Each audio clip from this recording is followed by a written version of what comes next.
First and most important step is mastering yourself before anything else. But the problem in mastering yourself is a lot of it has to do with gaining discipline. If you just go out in the world without any sense of what other people are like, of what their needs are, you're just going to say stupid things, you're going to offend people. So you have to understand the social game and how to master your appearance and how to make people like you in some way, right? But the other thing is you want to gain a sense of discipline.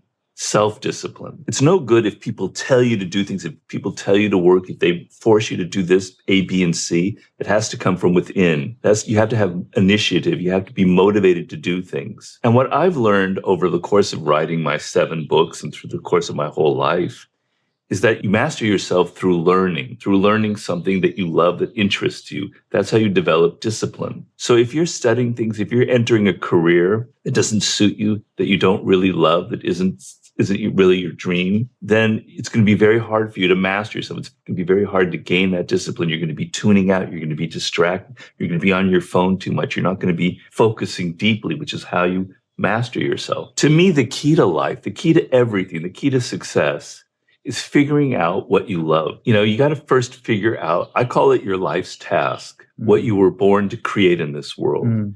Everybody is born as an individual. There's something very unique about you. And I mean every single person out there. I don't just mean people who have special talents. Everybody has this power within them. Everybody is unique in some way in their DNA, in how they were raised, in their early encounters in life. And the trick in life is bringing out your uniqueness, bringing out what makes you weird, what makes you strange, what makes you different, and leaning into it and creating a business, writing a book, going into some field that reflects that uniqueness. If you discover what that is when you're in your early 20s, more or less, then you're going to learn at a much faster rate than if parents tell you to go to law school and you go to law school, but it doesn't really connect with you and you're tuning it out and you're not really learning. But if you find something that you love, you're going to learn at a very fast rate. And as you learn, as you develop skills, as things improve in your brain, you're going to be gaining discipline. You're going to be mastering yourself. Because I believe that you master yourself in what you actually make and what you create. I only became who I am through writing my books. It's writing my books that changed me. It has made me a different person. Your work is going to make you a different person if it's something that you love, if it's something that excites you. So the key to everything in life is making that choice early on in your early 20s about what you were destined to create, what really suits you, what fits, what meshes with your uniqueness. Once you discover that, the whole game kind of opens up to you and everything will start to make sense. Now, of course, the main question is that people ask me is, how do I find that? Exactly. I think a lot of young people today are sometimes afraid to be different. Especially in school, you're not encouraged to be different. No. If you stand out, you get teased.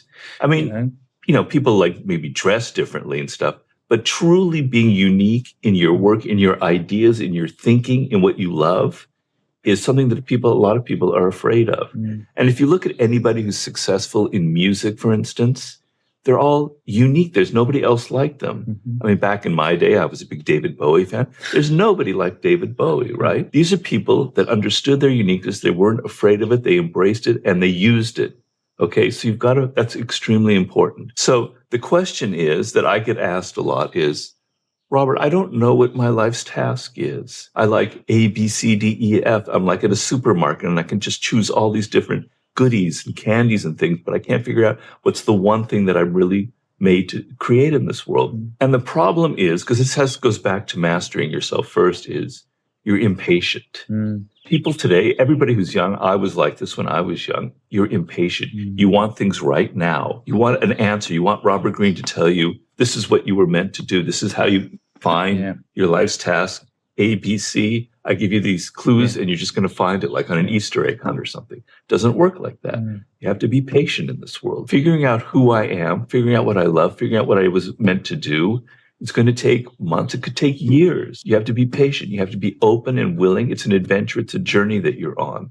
So I say, all right, let's just first start on that thing that I'm not going to give you an answer right away. You have to be patient. And then it's a matter of going into yourself and being introspective, which is an incredibly important skill to have in life, to be able to withdraw from the group, withdraw from your phone, withdraw from your friends, be alone listen to yourself and write things down in a journal and go, these are my thoughts. These are what I like. This is what I love.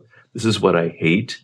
When I was 5 years old, I really, really loved this activity, this endeavor. And then I kind of lost track of that and I forgot about it. You're going to be going deeply, deeply, deeply into yourself, not listening to what all your friends are saying, not listening to what people on Instagram are saying, just yourself, your voice. You have a voice inside your head that speaks to you about what you love, but you're hearing all these other voices from other people. Get rid of all those voices and listen to yourself. And when you go through that, something will happen. A click will happen. You'll go, I actually am really attracted to science. I was forced to go in this other direction, but I'm really interested in it. I have a kind of a logical brain. This is what I was meant to do. Could be anything. I don't know what it is. And I tell people, often when you were very young, when you were 8 or 7, you actually knew it, but you lost it. And so it's a process. It's like a dig. We're digging in the ground and we're going back into your childhood and we're figuring out what it is that makes you unique and what you were meant to accomplish in life. I think, to follow your point, like, a lot of people aren't asking themselves what their factory setting is. And they're not saying to themselves, what is it I enjoy doing? And then maybe get really good at that. To your point, mastery, right? Yeah. I mean, the problem is nobody teaches this. Nobody gives it to you. When you go to school, when you're young, they force you to do algebra, math, sciences, English. Doesn't suit you. You get turned off by learning, right? Yep. And then that haunts you the rest of your life. Yep. But I can tell you, learning is actually the most exciting thing in the world. It's almost as exciting as sex. I know you don't believe that, but it is. Wow, big statement. That's a big statement. Well, I love business so much. I know exactly learning how to do business. I love it so much. I know that learning feeling is like nothing like it. But why aren't people tapping into this? I think because in school, it's just like a buffet. You just have to learn all these different things. You're not focusing on that one thing that really excites you. And school isn't geared towards finding those things, but right? Why is it like that? Like, if you get a D in something, they make you do it more. Because people are stupid. Because people are illogical. Because our education system is a bureaucracy. It's an organization. It's the madness of groups. When groups build something, it's inevitably irrational and stupid. So our school system is completely ass backwards. If you're never encouraged to go in the direction that excites you, then for the rest of your life, you're going to be haunted by this feeling of, learning is boring. Learning is tedious. I'd rather do a video game. I'd rather watch online porn. That's much more fun. Let me tell you a story here. My parents wanted me to be very successful. They were very ambitious, right?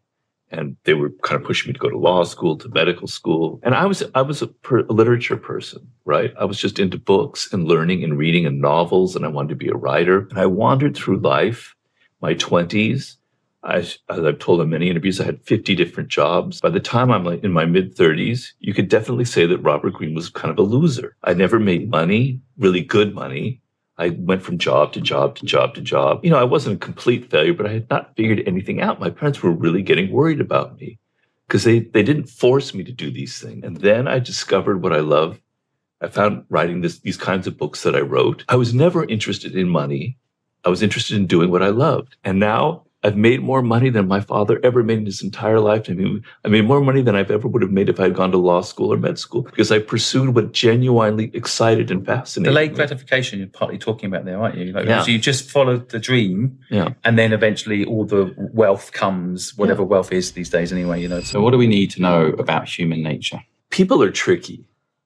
People are not easy. Learning a math problem or coding, that's kind of easy and simple and linear. People are not linear. People are weird. They're difficult. They never say what they really think about you. Robert, I love your book. It's wonderful, but really they're thinking, God, what a sellout. I don't really, You never know what they're thinking. You never know what they're up to. It's tricky. It's deceptive.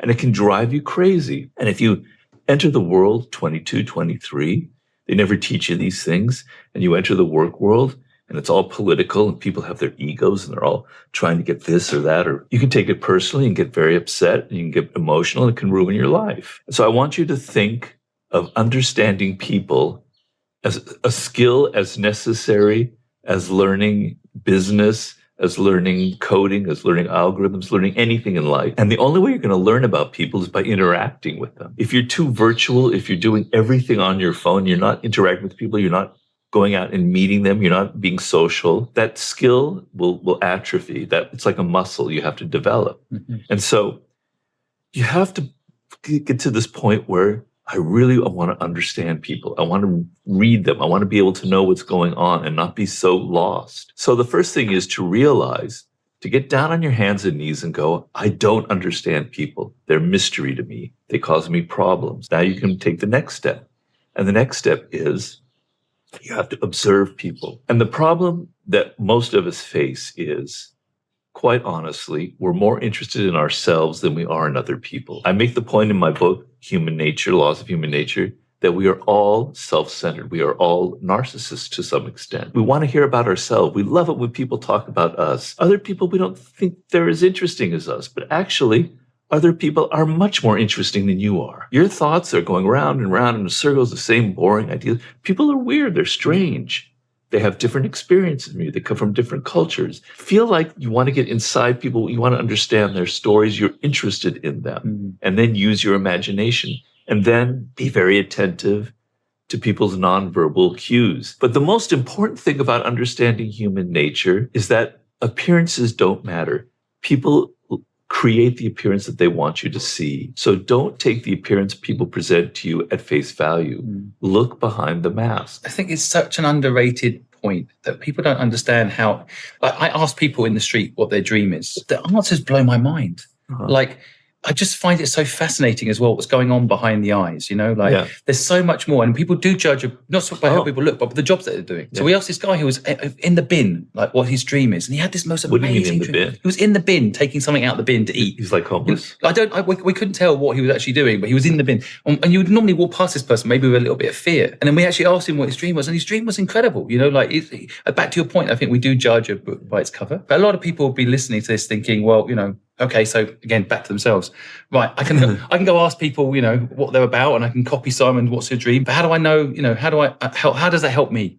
How do you think that helps people? Well, geez, I mean, as I said, you're a social animal. So at some point, however old you are, you're going to get a job, and you're going to be dealing with 5, 6, 20, 100, 200 strangers, right? And if you don't understand them, if you're not interested in them, if you don't know what's really going on in their mind, you're going to be doing stupid things. You're going to be making mistakes. You don't realize that everyone has an ego, and that you're going to be stepping on their toes and making them upset. Your life is going to be miserable if you don't take the time to try and understand people on a deeper level. And once you do try and understand them, once you understand that people present a front that's not reality, then you kick into another gear and you go, I'm going to try and figure them out. Now, you can't always figure people out. They're complex. I don't really know what's going on in your mind right now. I can't read it. But I can sense your mood.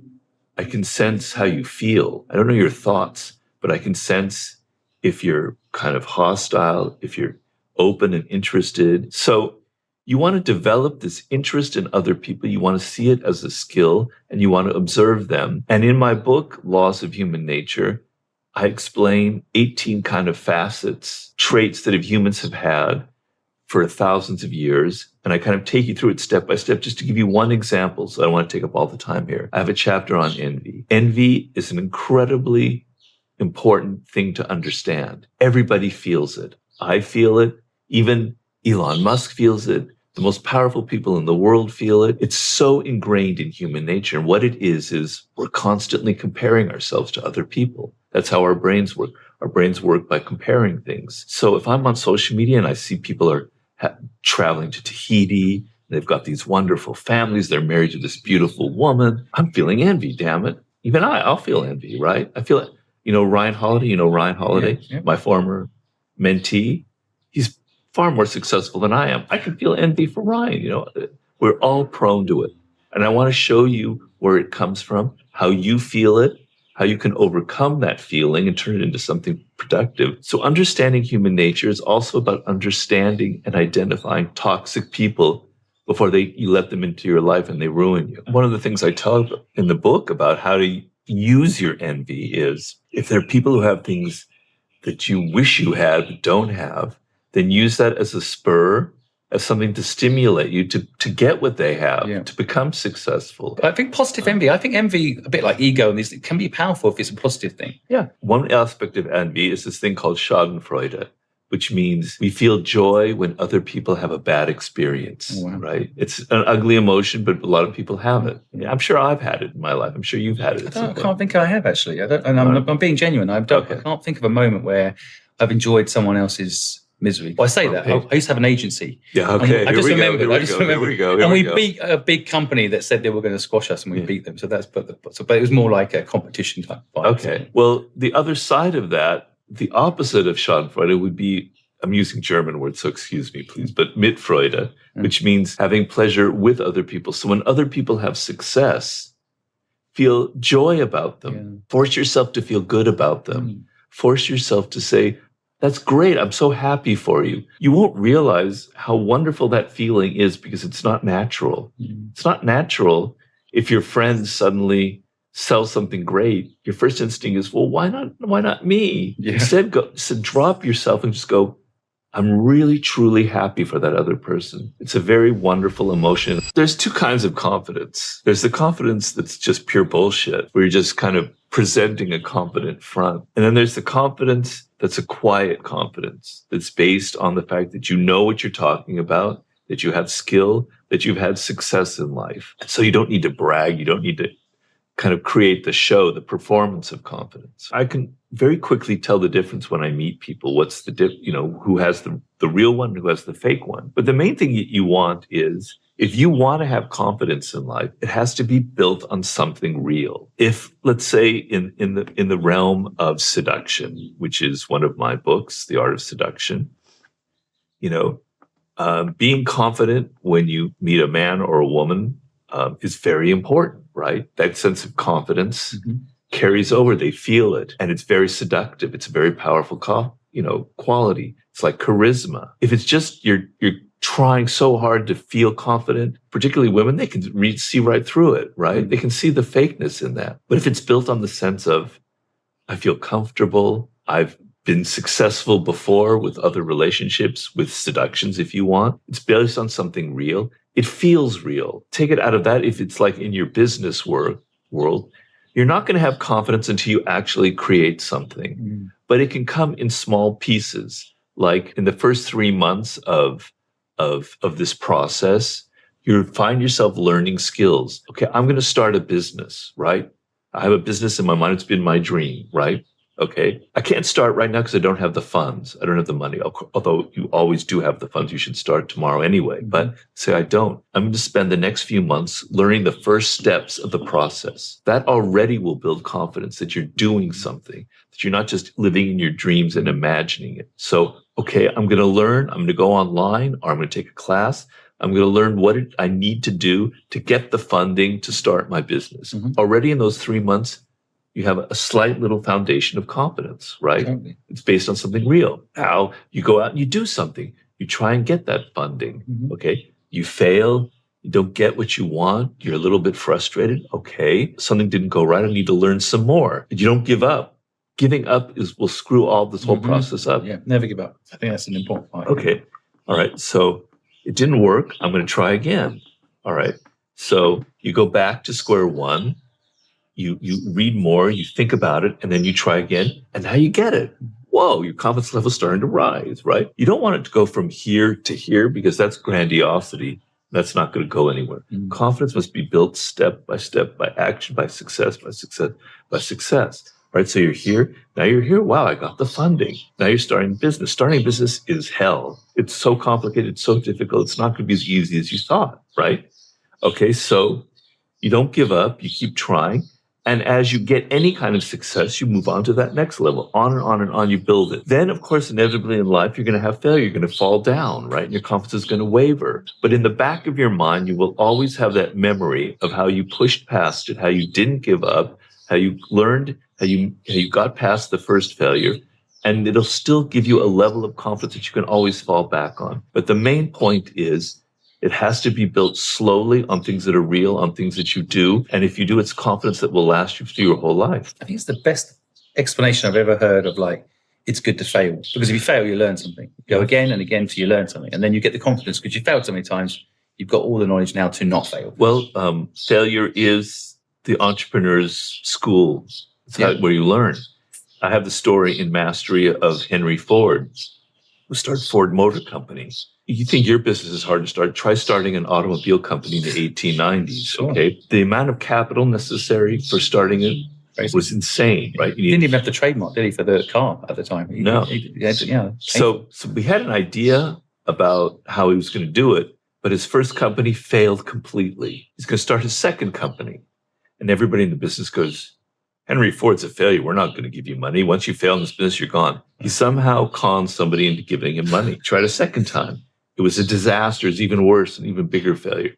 Right now, he's totally ruined. No one will ever go near him. He found some kind of naive Scottish investor. He got the money from this guy.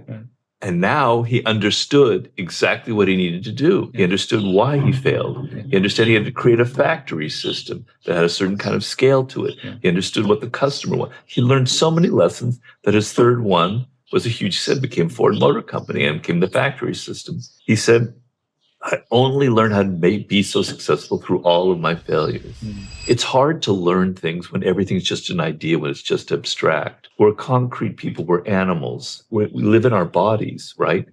And so if you're all in your head, it's really hard to learn. But if you're doing it, you learn so much faster. So if you want to start a business, you could spend 5 years putzing around. Oh, I've got to get better at this. I've got to go to business school. I've got to read this book. You don't start the damn thing. Totally. This business school stuff drives me absolutely crazy, to be honest, because there's kids getting into serious debt, spending 4 years learning business. Just start a business. You'll learn sales quite quickly because you've got no choice. So what's happened? And what can people do to kind of fight back? Because people will be listening to this and they'll be saying, right, for example, we're helping a lady who wants to be a graphic designer. She was going to go to UCLA for 4 years, costing her $60,000 a year. She's going to get into 240. UCLA, is that expensive? Yeah. Well, she's out of state. Oh, okay. So out of state, plus her cost of accommodation. So it's going to cost her $60,000 a year. So $240,000 and 4 years of her life to learn graphic design. By doing it, surely that's logical. I put this video about this. People telling me, no, she should go and learn. She should go to UCLA. And what's happened? That's the default. Everyone believes is the way to do things. One of the people that I interviewed in Mastery is a man named, his name just suddenly, Paul Graham. Sorry. Okay. You know who Paul Graham is? Y Combinator. Yes, Y Combinator. Big fan. Yeah. In the 70s, he was a hacker early on in the computer era. He learned hacking when he was very young. He went and studied AI at like MIT, some university like that. And then he decided that he wanted to be a painter, and he left school and he went to Italy and he studied to become a painter. And then one day he was in New York in a loft trying to paint. He had no money, and he heard an ad on the radio that the internet, which was just starting out, would be where people would buy things, but nobody thought of that. He goes, with my skill in coding and my design skills, I'm going to create that. He created it. He sold it to Yahoo for $5 million, and he went on from there. He started Y Combinator, and Y Combinator is like a school for entrepreneurs, right? And the idea is we'll teach you how to start your business, and then we'll own a share of it, okay? But because he understood the process of learning by doing, he created his own business by just simply doing it, by hearing an ad on the radio and just having the cojones to go out there and do it. And so his school, his incubator school, was based on the idea that you're going to come to Mountain View or wherever it was, Palo Alto, and you're going to build your business right there in the school. You know, you're not going to study any kind of books or anything. You're going to build your business. We're going to watch you build it. And if it's good, then, you know, we'll fund it for you and everything like that. So he understood learning by doing, right? And he would get, because it was so successful and it started so many businesses that way. Well, Airbnb was started in that incubator, for those that don't know. Yeah, so it's a very... Sam Altman, who we all have heard of, he came from that. He was running Y Combinator for a while. He was running it, but he also came through it. Yeah. He would get 5,000 applications every year for people who wanted to be in the incubator school. And as soon as he got the sheet and it said Yale University, he threw it in the trash. As soon as he got one that said, I went to, you know, this business school, he threw it in the trash. Then there would be somebody who just was a kid somewhere who had like done his own kind of computer work on his own. He'd put that in the possible pile. People who went to these schools, he thought they were totally useless. They had no ambition. They were not self-starters. You want to be a self-starter. You want to learn in life to start things, to do it on your own, not to wait, to just go out there and start it. Because If you start your business, you will learn more in 2 months than in 20 years of business school. Totally true. Right? And you'll probably fail, but your failure will teach you. So stop waiting and just go out and start it. I went to university. There's nothing wrong with the university. There's nothing wrong with learning. But learning as a way of delaying actually building something is wrong. But you can do and learn at the same time. Yeah. That's the beauty of Y Combinator. I built a competitor called Nest to Y Combinator in Asia. And we didn't do it as well as them, I would just like to say. One thing I noticed, we used to get about 3,000 applicants per accelerator program. Yeah. And we can only bring 8 companies in. I always felt bad. We left thousands of people behind. Yeah. But what I loved about the model, apart from leaving people behind, which is why I do this way instead of that way now, is that the whole model is you're doing, but ever so often as you're doing, maybe someone knows something you don't know that can allow you to do the doing better. And that's what the apprenticeships were about. You can, if you're, making something with carving something, if someone who's carved before says, just, that area there, be a little careful because that wood comes back. Brilliant. Right. So guidance, I guess, is where mentorship comes. You had a mentor, right? But I had a mentee. Mentee. Mentee. Ryan Holiday. I was his mentor. Oh, right. And now he's more successful than me. But that's because of your good work. Perhaps. But there's not enough of that now, by the way, in the world. There's not enough of that supporting someone through your experience. Why did you decide to mentor him? He was 19 years old. He was just this kid at University of California, Riverside. He was a big fan of 48 Laws. I needed somebody to help me, and I had really bad luck. People are really lazy. They don't take instructions. If you criticize them, they wilt. They they don't. It's really hard to criticize people. But when you're serious in writing a book, you have to criticize people. Yeah. So I thought, I'll give this 19-year-old kid a try. He seems very sincere. He was fantastic. I could criticize him. He didn't wilt. He didn't become this little shrinking person. He understood it. He improved, and he was very smart, and he understood my thinking process.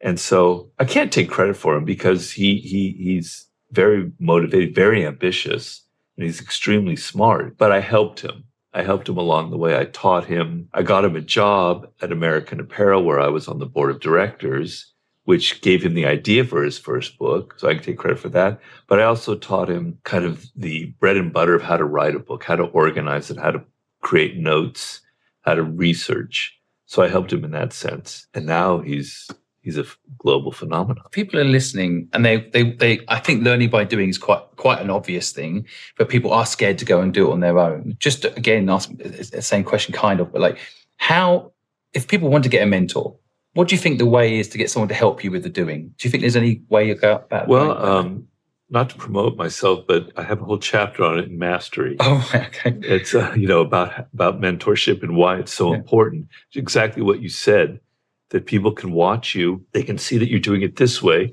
but you should do it that way.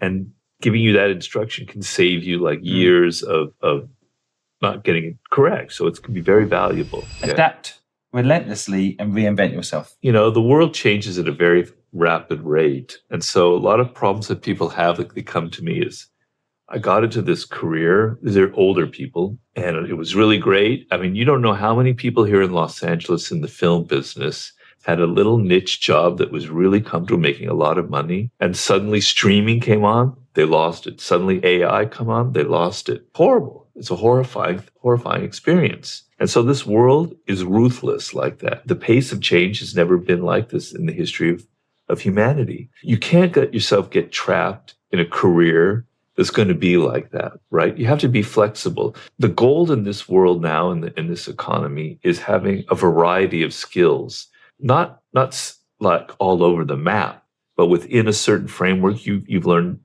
4 different ways you can go. And then when that change happens, you're able to adapt. But you always have to keep in the back of your mind that this whole thing could blow up. You're relying on social media, your TikTok. TikTok could be gone tomorrow. Suddenly, the social media world is completely different. Well, I'm not saying it's going to happen, but you have to be aware of that this could happen. Mm-hmm. Where would I go from there? You have to be fluid in life. You can't be stuck and think, this is what I'm going to be doing for the rest of our life, because the world doesn't operate that way. I know writing books, when I began in the late 90s. There was no internet really for books. It was all mainstream media, magazines, newspapers. It was hell. I hated it.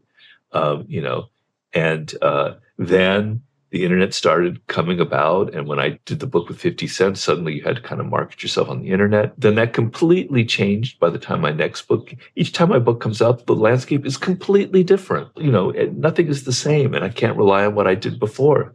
So I have to adapt to each new change that's going on. If you're rigid, if you think that I've figured it out, I've got it, you know, in the pocket. I know exactly. I've got the perfect career. You're going to be a dinosaur at some point. You're going to be extinct. The world will move on, and you'll be left behind. So be open and willing to adapt, and be aware of what's going on in the world and how the industries are changing. And reinvent yourself is, it's actually, you want to think of it as something exciting. In 48 Laws of Power, I have the metaphor that we're all actors. That part of being a social animal is to act. And people who are really successful are actually really good actors. They know how to perform in front of the people who work for them, in front of the public. They're not being exactly who they are. They're not being completely authentic. They're playing a role, and they're good at it. So you're an actor. Take control of that and realize people are going to judge by how you appear. Reinventing yourself is like becoming someone else. It's like fun. It's like, I'm going to be someone else. It's a new role I'm going to play. My own way of doing that is each time I write a book, I do something very different from the last book. So 48 Laws of Power, I go to Art of Seduction. Then I go to writing a book about war and strategy. That's quite different from seduction, but not really. And then I go and write a book with 50 cents, completely different. And then I write a book on mastery, which is something I've never done before. And now I'm writing a book on the sublime. I want to keep challenging myself. I want to be somebody different. I want to be able to perform differently. So each book, I have to talk about it in a different way. And it kind of excites me because I am a bit of an actor. I have kind of a ham side to me. It's exciting to feel like you have control over your identity, about how people see you. And that sometimes you like to mix it up. You know, rock stars are really good at that. You know, Michael Jackson was kind of the master of it. He was never quite the same person. He was always changing. I like the idea of never staying still, of always moving, adapting, and becoming a different person. If people get to know you too well, if they know exactly who you are, and this is like later in your career and you're in your 40s, they tune you out because they're too familiar. They know who you are. They're bored with you, and they're going to move on to somebody else. I've been married for 23 years. I think it's because I keep reinventing myself. So she hears a new person with a new story. Otherwise, she would have left me long ago. I totally agree with it. Yeah. You know, you want to keep the public on their toes. Like they haven't quite figured out Simon Squibb. He's suddenly coming out with this other idea, I don't know what that would be. Well, we didn't know who he was. How interesting. As opposed to, oh God, I'm so tired of that guy. I've been looking at him for months. Let's move on to somebody else. I think people do have that, to be honest, that last one. I think people are like, not Simon on our For You page again. But I think reinventing yourself as well, I think a lot of people listening, I mean, there's innovator's dilemma as well, right? Where sometimes people have something that's working. I see this a lot in middle-class lifestyle. People have a house, they have a car, they have a job. Yeah. They can't suddenly not be a lawyer anymore. Yeah. You know, so how do you make sure you reinvent? Is there a hack there that people how do you reset yourself? The world is working against you. It wants you to settle down. It wants you to have an identity. People want to know exactly who you are, but you're going to reach a point where life loses its kind of flavor, its excitement to you, right? So I feel like midlife crisis, I guess. Yeah. And you want to anticipate that. You want to be fluid in life. You want to be, my last chapter of the 48 Laws of Power is called Assume Formlessness. It's a military idea. It comes from Sun Tzu. But the idea of being formless in life, of being fluid and moving with things, is actually a much more enriching way to experience this world because circumstances are constantly changing. So you want to develop this fluidity when you're young. You want to be open, and you want to hold that openness and that spirit of adventure. And so if you're going into law and you're in your mid-20s, just look ahead and just look at the people who are in their 40s and how unhappy they are and how stuck they feel, and go, I'm not going to be like that. So what am I going to do? I'm going to think of a second career I can use, channeling off my law skills, because lawyer skills are actually very valuable skills for other things, for other endeavors, because you understand the law. Therefore, you can, be very helpful. Let's say that you wish you'd been a musician. You can become an agent or something like that because you know law, right? So keep in your mind that at some point you're going to branch off from this one direction you're going in and have a plan and be fluid and be excited. You don't want to have any regrets either, do you? You don't want to make sure. Do you have any regrets? Is there anything you think? My only regret is that I'm not 23 anymore, or 22. But I can't. I'm sure really that help technology's coming. No, no, I don't have any regrets because everything worked out for the best. In Buddhism, there's the Dharma wheel, and it turns everything. And everything kind of happens according to the Dharma, which is law. So here, the Dharma wheel has spun, and now I'm talking to you. Yeah. That's just the way it was meant to be. So I'm happy. I have no regrets. So finally, just to ask, reinventing yourself. I think the big thing right now is AI. What's your take on that world? What do you think is going to happen there? I'm not personally a lover of AI. I think it has a positive aspect, which is it could invent cures for terrible illnesses and things like that. Great. Who would be against that? In Mastery, I talk about how the human brain works and how we have to be disciplined and we have to be willing to deal with tedium. We have to learn. And learning is something that you have to enjoy and be excited about. And I think a lot of young people are getting too goddamn lazy. From what I hear from people in universities, they don't want to read a whole book anymore. They just read summaries. They just get on AI. The AI kind of helps them with their essays. You think you're being clever. You think that, man, I don't have to write an essay. I can just get AI to help me. But you're hurting your brain. Doesn't sharpen up. No. So one example is learning a foreign language has so many benefits, right? First of all, it's disciplining your mind. Each language has a different logic. French has a different logic than English. German does. Each time you enter that language, your brain is learning a different logic. You're enriching your brain with that. Probably firing up new parts of your brain even. For sure. Yeah. It's also making you so that you can go to a place and interact with people who are different in their own language. And speaking another language makes you into a different person. People tell me that when I'm in Spain, I lived in Spain, I became Spanish. I was much more kind of aggressive and masculine, and my hands were going all over the place, It changes you. But now with AI, people are just going to their goddamn phones and they're getting like translations for everything. They go sit to a restaurant and they go, how do I order this? And it gives them the whole thing and they spit it out in a really bad accent. You're cheating yourself. Use it as a tool. It's a tool. It's not, don't become a slave to technology. Yeah. Be the master of it. I use AI when I'm needing a research problem that I can't, I can't get it. So I ask ChatGPT. And sometimes it gives me a good answer and I use it, but I select it. We fetishize technology so much, but we really should fetishize is the human brain. The human brain is, if you think about it, 50,000 years ago, we didn't have language. We were these hominid creatures. Through the development of our brain, we created language, which no other animal has. And our brains just exploded and they became, scientists have said, it is the most complex thing in the whole entire universe. The number of neurons in your brain that can connect is astronomical. It can't even be computed. Your brain is a wonder, which is something that's sublime. You were gifted with this at your birth, this insane instrument that no other animal, my cats are really clever, but they don't have that power. They can't, invent things. They can guess the future. As far as I know. Yeah, they probably can. They're keeping quiet. They're smarter than that. Yeah. But AI is great. We invented it. Our brains invented it. But let's celebrate the brain that invented it, not the actual tool. Robert, thank you so much for taking time out to share your knowledge with us today. You're very welcome. I feel honored.